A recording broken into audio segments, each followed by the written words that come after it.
Fala galera, beleza? Aqui é a Gecko trazendo mais um review pra vocês. Agora teremos um elemento novo de review no canal, que serão as Light Novels. Bem, vamos fazer uma breve explicação do que seria uma Light Novel. Simplificando muito, uma Light Novel ou Novel seria um romance rápido no tocante ao seu tamanho, contendo a maioria das vezes, se não sempre, ilustrações determinadas cena-chave da trama, originando por vezes vários produtos derivados como audiodramas, mangás e animes. Até então não tinha considerado fazer um review de tais obras porque elas não estavam sendo publicadas aqui no Brasil, estavam em sua maioria em japonês, tendo por exceção a de uma série chamada Madoka, que já tinha sido publicada há um tempo pela New Pop. Mas como esse ano foi lançado por essa mesma editora, a Light Novel No Game No Life, juntamente com seu mangá, esse ato mostra uma abertura de portas para esse material alcançar um novo público e que venha em peso para cá. Por esse motivo vou falar sobre Oregairo, sendo esse nome uma abreviação do título original, impronunciável na minha dicção atual, verdade, eu não consigo falar isso, que na tradução seria algo como: a comédia romântica de minha juventude é errada como eu esperava. Não tem previsão de lançamento no Brasil, mas um projeto da internet traduziu esta e várias outras light novels, que é o Reiki Project, de forma a qualquer um poder apreciar. O link vai estar na descrição abaixo. Eu conheci essa história pelo anime do mesmo nome, que já tinha 2 temporadas. Tal história me cativou de um jeito muito especial, por 2 motivos. Primeiro, tem uma temática de vida escolar, mostrando o cotidiano de alunos de uma escola japonesa, o que eu naturalmente gosto. Em segundo, a maneira de desenvolver a história é completamente diferente do modo como os orientais, em específico os latino-americanos e os yankees, desenvolvem. É melhor começar logo para todo mundo entender melhor. A história é narrada do ponto de vista de Hikigai Hachiman, sendo o mesmo personagem principal, que é aluno de segundo grau, e ele odeia a juventude, as relações sociais e grande parte do mundo. Aí, todo mundo, se na maioria que ouve, já vai pensar em dúzias de filmes de adolescentes revoltados, livro do tipo Precisamos Falar Sobre Kevin, estranhamente Crepúsculo. Não é por aí. O que difere esse personagem é que ele é tão bem construído, suas impressões sobre o mundo são tão pavimentadas em cima de argumentos lógicos e sólidos, não tendo uma viagem de todos não me amam, a minha vida é uma droga, que você acaba concordando com ele em muitos pontos taxados de pessimistas.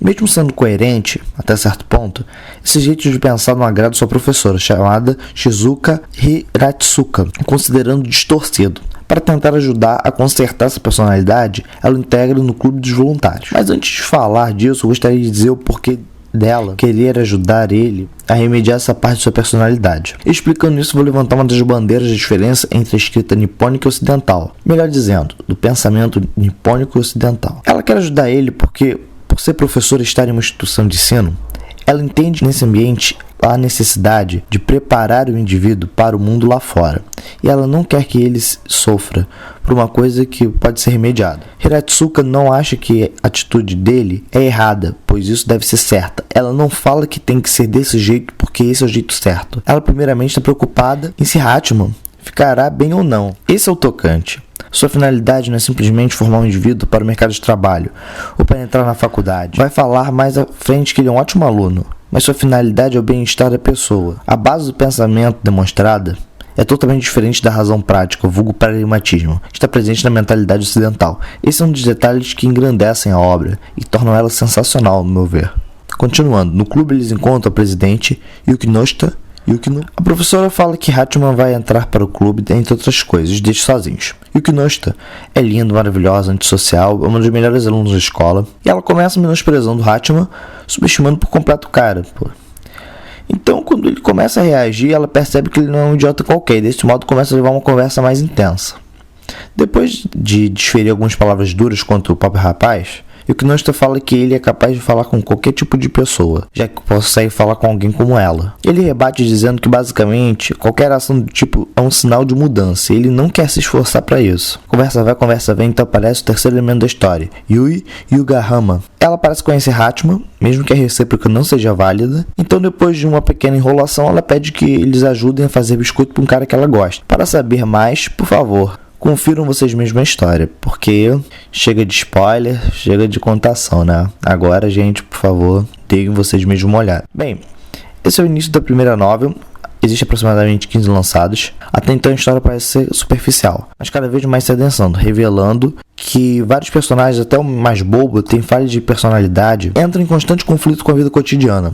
A forma de resolver esses problemas, as questões morais e éticas que são levantadas são alguns dos elementos que mais me cativaram nessa história. Vou reafirmar que o link dessa história está na descrição, assim como uma imagem com a relação dos nomes e imagens dos personagens. E quero comentar uma coisa. Não estou apoiando a pirataria, tenho posições a esse respeito que não vem ao caso agora. Coloco esse link, pois não existe até agora uma versão em português lançada em uma editora no território nacional. No momento que isso acontecer, torço que aconteça. Substituirei de imediato esse link, download, por uma página online que venda a novel. Só esse adendo que eu queria fazer. É isso, pessoal. Agradeço a todos que me assistiram. Quem gostou, comente. Quem não gostou, fale o que não gostou, por favor. Quem puder, curta a página no Facebook do Rig Project. Eles merecem pelo esforço, gente. Obrigado, pessoal, a todos e até a próxima.